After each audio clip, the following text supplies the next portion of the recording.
Você já se perguntou o que realmente acontece no fim dos tempos? Visões aterrorizantes de bestas, dragões e catástrofes cósmicas que parecem saídas de um filme de ficção científica. Mas tudo isso é real e tem um significado profundo. O livro do Apocalipse, para muitos o mais enigmático de toda a Bíblia, está lotado de símbolos, profecias, números ocultos e seres de outro plano. No entanto, por trás dessa complexidade há um objetivo claro. Neste vídeo, você vai desvendar cada seção do Apocalipse, entendendo o que representam os selos, as trombetas, as taças, os personagens como a besta, o dragão, as duas testemunhas e o papel central de Jesus nessa revelação toda. Você descobrirá que, além da linguagem figurada, há uma mensagem nítida, impactante e repleta de esperança. Não apenas sobre o fim, mas sobre o triunfo definitivo de Deus e o futuro da humanidade. Para embarcar nessa aventura, precisamos retornar ao começo. O Apocalipse foi redigido por João, um dos 12 apóstolos de Jesus. No ocaso de sua existência, ele foi banido para a ilha de Patmos, uma pequena rocha árida usada como cadeia política pelo Império Romano. Estava lá por defender a palavra de Deus e o testemunho de Jesus. Isolado, idoso e oprimido, João tem o encontro mais incrível de sua vida. Em um dia qualquer, durante a oração, ele escuta uma voz potente, como o toque de uma trombeta, declarando: "Eu sou o Alfa e o Ômega, o início e o fim."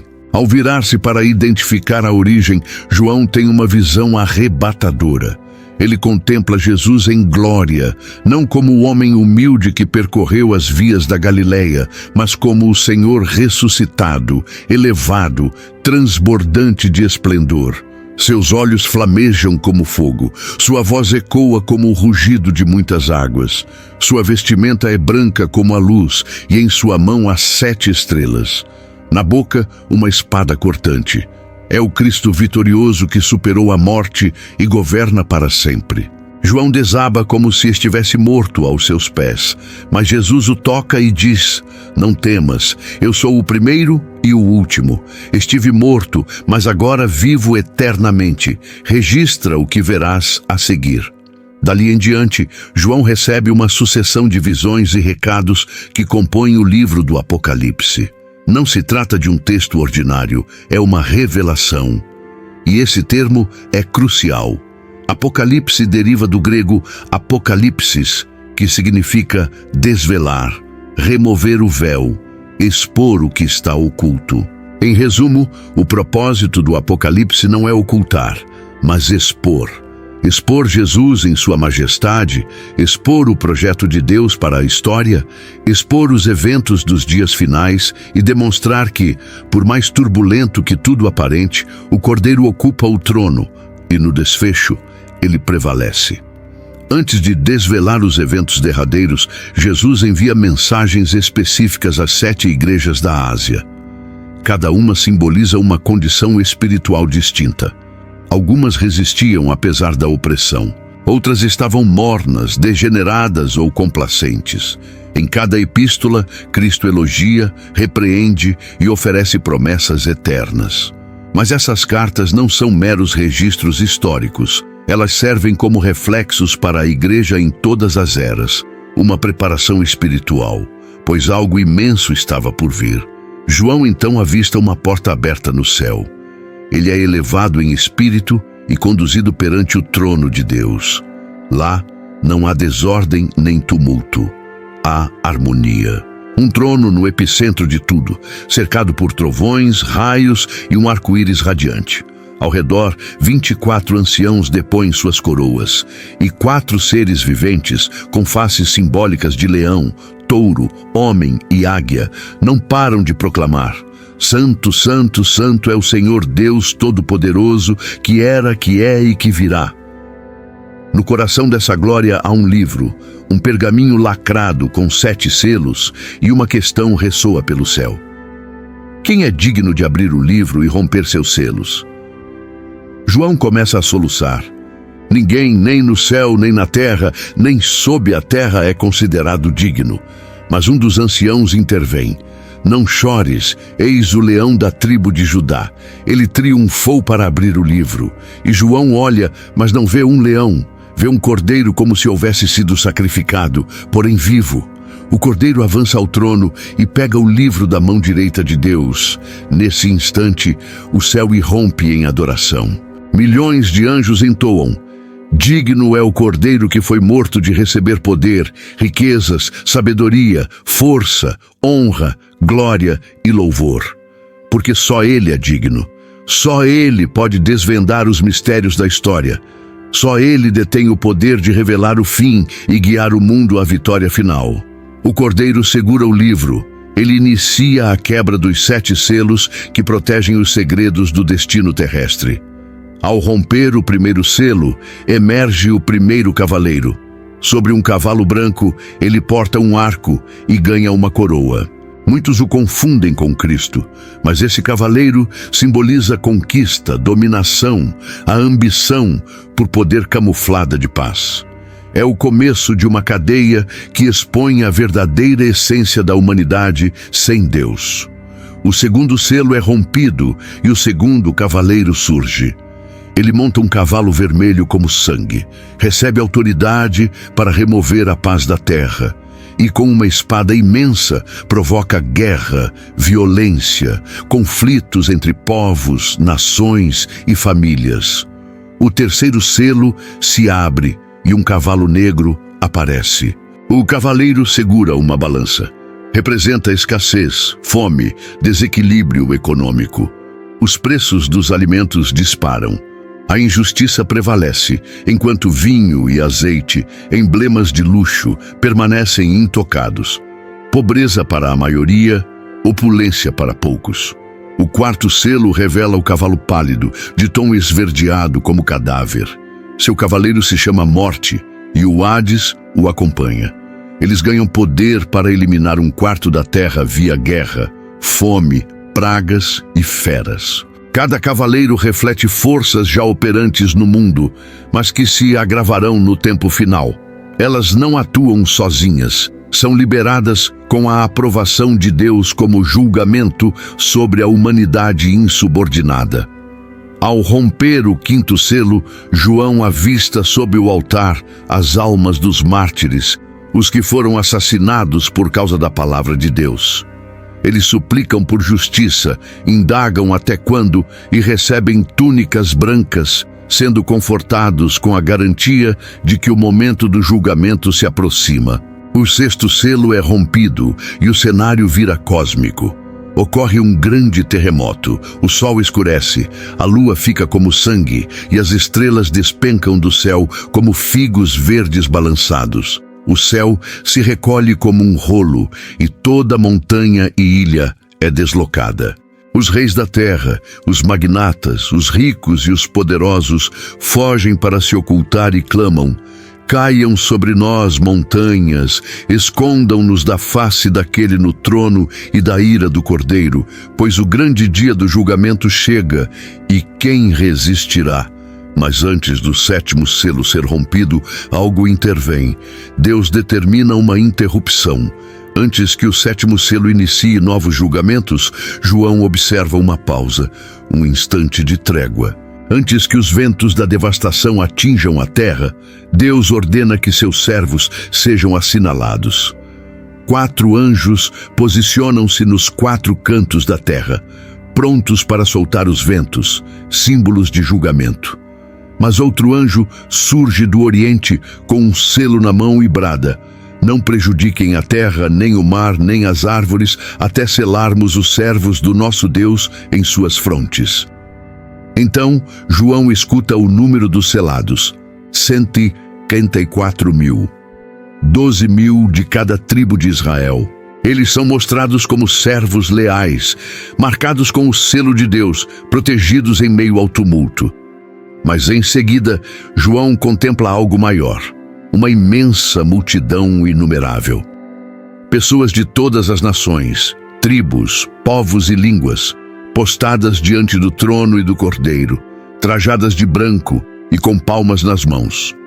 Elas exclamam em alta voz: salvação ao nosso Deus, que se assenta no trono, e ao Cordeiro. Esses são os que emergiram da grande tribulação, lavaram suas vestes e as branquearam no sangue do Cordeiro. Estão perante o trono dia e noite. Não mais sofrerão fome, sede ou sofrimento. E Deus secará toda lágrima de seus olhos. Esse é o contraste que o Apocalipse destaca. Enquanto o mundo afunda no caos, Deus preserva um povo. Enquanto a terra geme, o céu transborda em louvor. Enquanto muitos rejeitam, milhões se submetem. E então o sétimo selo é rompido. Há silêncio no céu por cerca de meia hora. É um silêncio profundo, solene. O cosmos inteiro se cala. Ante o que virá, as trombetas estão prestes a soar. O silêncio acaba. 7 anjos se posicionam perante Deus, cada um com uma trombeta. Outro anjo avança ao altar celestial com um turíbulo de ouro. Ele recebe incenso abundante para oferecer com as orações dos santos. As súplicas ascendem como fragrância ao trono. Então, o anjo enche o turíbulo com fogo do altar e o atira à terra. Raios, trovões, terremotos. É o início de uma nova etapa de julgamento. As trombetas começam a soar. A primeira trombeta afeta a natureza. Granizo e fogo misturados com sangue caem sobre a terra. 1/3 das árvores e da vegetação verde é incinerado. A segunda trombeta soa e algo como uma montanha flamejante é lançado ao mar. 1/3 do oceano vira sangue. Os seres marinhos perecem e os navios são arrasados. A terceira trombeta traz uma estrela flamejante chamada Absinto, que cai sobre rios e fontes. As águas se tornam amargas e muitos morrem ao ingeri-las. Com a quarta trombeta, a escuridão atinge os céus. 1/3 do sol, da lua e das estrelas é atingido. A luz se reduz. O dia e a noite ficam mais obscuros, mas antes da quinta trombeta, uma alerta ressoa nos céus. João vê uma águia voando alto e clamando: ai, ai, ai dos habitantes da terra, pois os próximos sons trarão algo ainda pior. A quinta trombeta é o primeiro a ir. Uma estrela caída ganha a chave do abismo. Dele sobe fumaça densa e com ela criaturas que João descreve como gafanhotos, com aspecto de cavalos armados para combate. Elas não atacam plantas, mas humanos sem o selo de Deus. Sua ferroada é como de escorpião. O tormento dura 5 meses. As pessoas ansiarão pela morte, mas ela as evitará. Essas criaturas têm um rei, o anjo do abismo chamado Abaddon, em hebraico, e Apolion, em grego, o destruidor. A sexta trombeta soa, e 4 anjos são libertados junto ao grande rio Eufrates. Eles estavam confinados, aguardando 1 hora, dia, mês e ano precisos. Esses anjos, agentes de julgamento, são soltos para pavimentar o caminho de um exército colossal, 200 milhões de cavaleiros. As visões que João relata são impressionantes. Cavalos com cabeças de leão, de cujas bocas saem fogo, fumaça e enxofre. As cores, vermelho, azul, amarelo, evocam chamas. Essas imagens levam estudiosos a especularem. Seriam tanques, bombas incendiárias, armas químicas ou até detonações nucleares que envenenam rios, incineram florestas, escurecem o céu e matam em massa. João, homem do século I, tenta narrar eventos possivelmente atuais, com a linguagem de sua época. E o que ele observa não é só destruição material, mas endurecimento espiritual. Mesmo após tanto julgamento, os sobreviventes não se convertem. Continuam imersos em idolatria, drogas, imoralidade, homicídios e falsidade. A humanidade persiste rebelde, à beira do precipício. Então João vê um anjo poderoso descendo do céu, envolto em nuvem, com rosto como o sol e pés como pilares de fogo. Na mão, um livrinho aberto. Ele brada como trovão e 7 trovões respondem, mas João é impedido de registrar o que ouviu. Nem tudo será desvelado agora. O anjo entrega o livrinho a João e ordena: devora-o. Ele o ingere. Na boca, doce como mel. No ventre, amargo. Porque a mensagem de Deus é assim: doce para o crente, amarga para o resistente. Essas trombetas vão além de eventos futuros. São advertências, ressonâncias do que já presenciamos hoje. O mundo está cada vez mais vulnerável. Águas se envenenam, céus escurecem, terra treme, tecnologias bélicas evoluem e muitos vivem como se nada ocorresse. As trombetas proclamam: o tempo escasseia e o julgamento não pode ser desprezado. Agora tudo se alinha para a última trombeta. Mas antes emergem 2 testemunhas proféticas e o confronto atinge a terra diretamente. João recebe uma nova orientação: levanta-te e mede o templo de Deus, o altar e os adoradores nele. Mas o pátio externo é excluído, entregue aos gentios. Eles pisarão a cidade santa por 42 meses. Essa medição é simbólica, representando separação, proteção e julgamento. O templo é demarcado porque algo grandioso ocorrerá dentro e fora dele. 2 testemunhas aparecem. São profetas e por 1260 dias profetizam em trajes de luto. Elas têm poder para trancar o céu, fazer fogo descer da boca, converter águas em sangue e afligir a terra com pragas. Ninguém as toca até o fim de seu período. Mas então, a besta que emerge do abismo as combate, as derrota e as executa. Seus corpos jazem nas ruas de Jerusalém e o mundo inteiro os contempla. Povos, tribos, línguas e nações observam as 2 testemunhas falecidas. As pessoas festejam, trocam presentes, como se a morte dessas profetas fosse um alívio. Mas após 3 dias e meio, o sopro de vida de Deus as invade. Elas se erguem e terror assola todos. Uma voz celestial clama: subi aqui. E aos olhos do mundo, elas ascendem em uma nuvem. No mesmo instante, um terremoto devasta a cidade. 10.000 perecem. Os remanescentes, pela primeira vez, glorificam o Deus do céu. Essa cena revela algo vital. A palavra de Deus não será silenciada. Mesmo quando tudo parece perdido, ele revive o testemunho.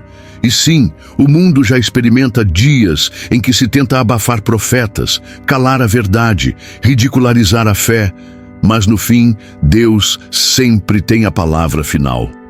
A 7ª trombeta soa e vozes celestiais anunciam: os reinos do mundo passaram a ser do nosso Senhor e do seu Cristo, e ele reinará eternamente.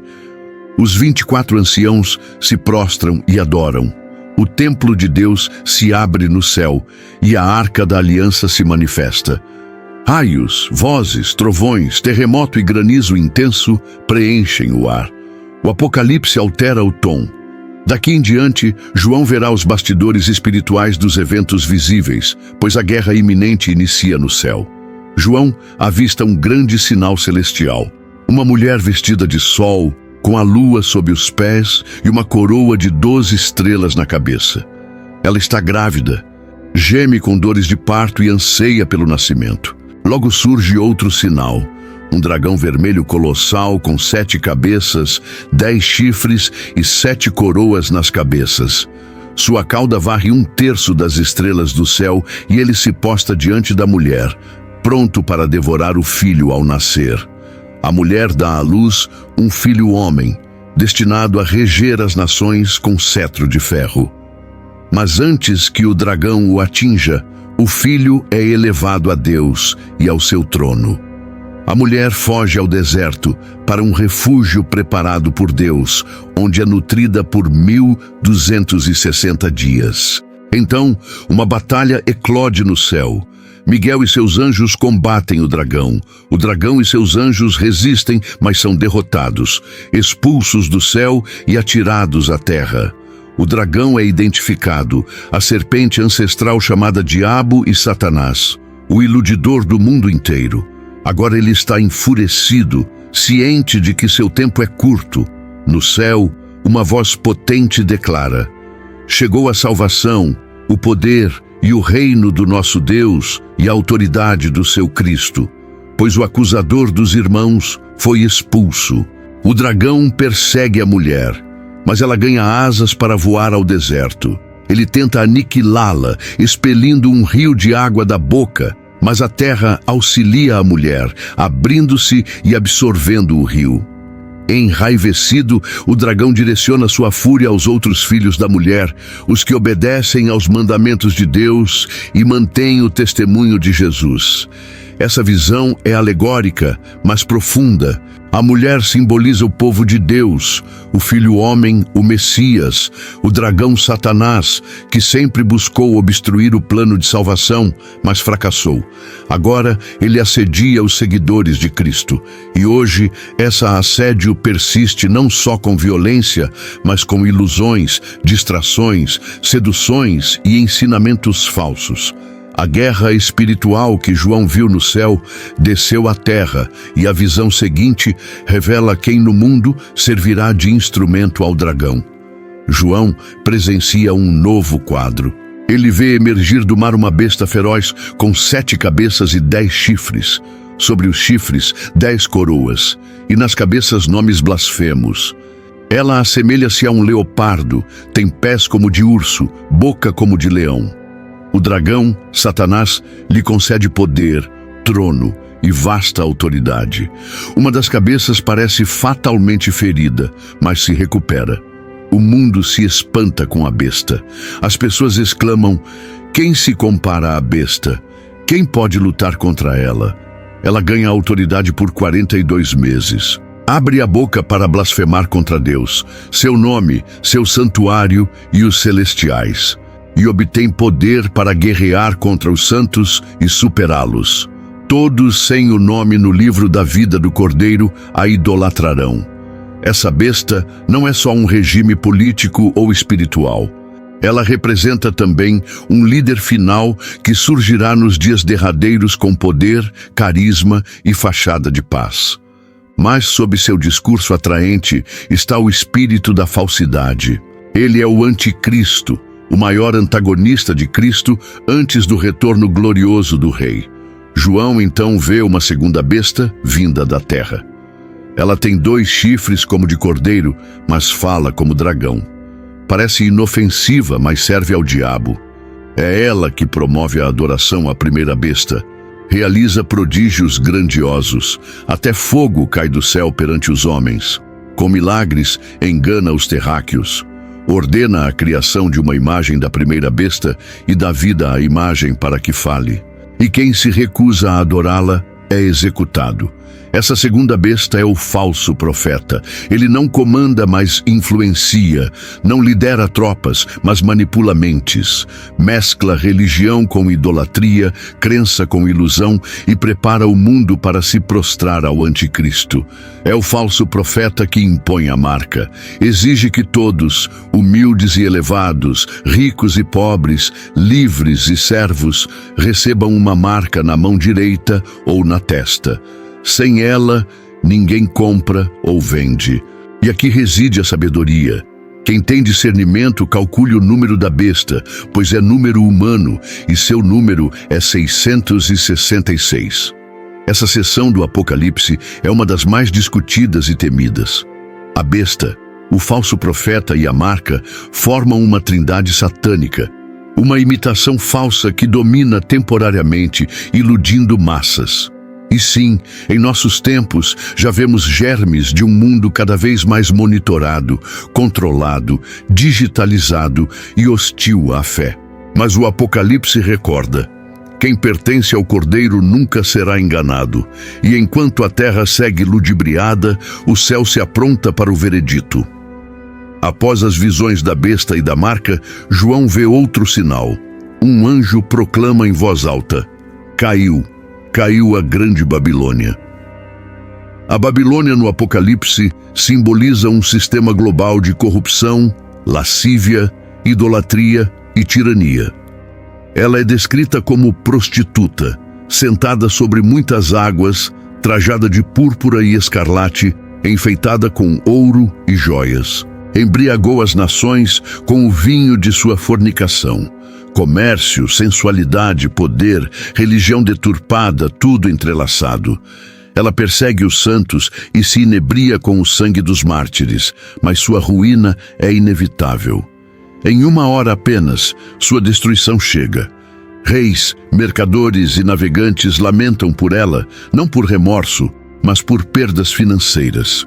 Um anjo apanha uma pedra imensa e a arremessa ao mar, dizendo: com tal violência será atirada à Babilônia e jamais será encontrada.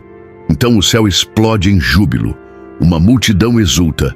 Aleluia! A salvação, a glória e o poder são do nosso Deus, pois ele julgou a grande prostituta e vingou o sangue de seus servos. E a cena se transforma. João vê o céu aberto e surge um cavalo branco. Seu cavaleiro se chama Fiel e Verdadeiro. Seus olhos flamejam como fogo. Na cabeça, muitos diademas. Seu nome, Rei dos Reis e Senhor dos Senhores. Ele vem para julgar com retidão. Seus exércitos o seguem em cavalos brancos, vestidos de linho fino, branco e imaculado. De sua boca sai uma espada afiada, com a qual golpeará as nações. Ele pisa o lagar do vinho da fúria de Deus. A besta e os reis da terra reúnem forças para combater o rei. Mas não há confronto. A besta é capturada, o falso profeta também. Ambos são jogados vivos no lago de fogo que queima com enxofre. Os demais são derrotados pela palavra da boca do Cordeiro, e os céus se aquietam, porque agora o rei ocupa seu trono na terra. A justiça se estabelece, o mal é finalmente subjugado e o Cordeiro exaltado perante todos. Com a besta e o falso profeta vencidos, João presencia outro evento pivotal. Um anjo desce do céu com a chave do abismo e uma corrente robusta. Ele amarra o dragão, a serpente antiga que é o diabo e Satanás, por 1000 anos.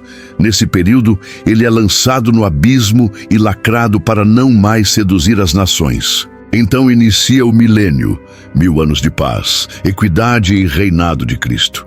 João vê tronos, e os que neles se sentam recebem poder para julgar. Os que foram decapitados pelo testemunho de Jesus e pela palavra de Deus, que não idolatraram a besta, nem aceitaram sua marca, ressurgem e reinam com Cristo. Essa é a primeira ressurreição. Bendito e santo quem nela participa. Sobre esses, a segunda morte não tem domínio. Mas ao término dos 1000 anos, Satanás é liberado brevemente. E mesmo após o governo de Cristo, ele volta a iludir as nações. Reúne povos de Gog e Magog para o confronto. Cercam o arraial dos santos, mas fogo cai do céu e os devora. Agora não há escapatória. Satanás é atirado no lago de fogo e enxofre, onde já estão a besta e o falso profeta. Ali será atormentado dia e noite eternamente. E então chega o fim. João vê um grande trono branco e aquele que nele se assenta. A terra e o céu fogem de sua presença e não acham refúgio. Todos, altos e baixos, estão em pé diante do trono. Livros são abertos e outro livro se abre, o livro da vida. Os mortos são julgados por suas ações, conforme registrado nos livros. O mar, a morte e o inferno entregam seus mortos, e os não inscritos no livro da vida são lançados no lago de fogo. Essa é a segunda morte. Mas para os em Cristo, algo esplêndido inicia. João vê um novo céu e uma nova terra. O antigo céu e a antiga terra se foram, e o mar não mais existe.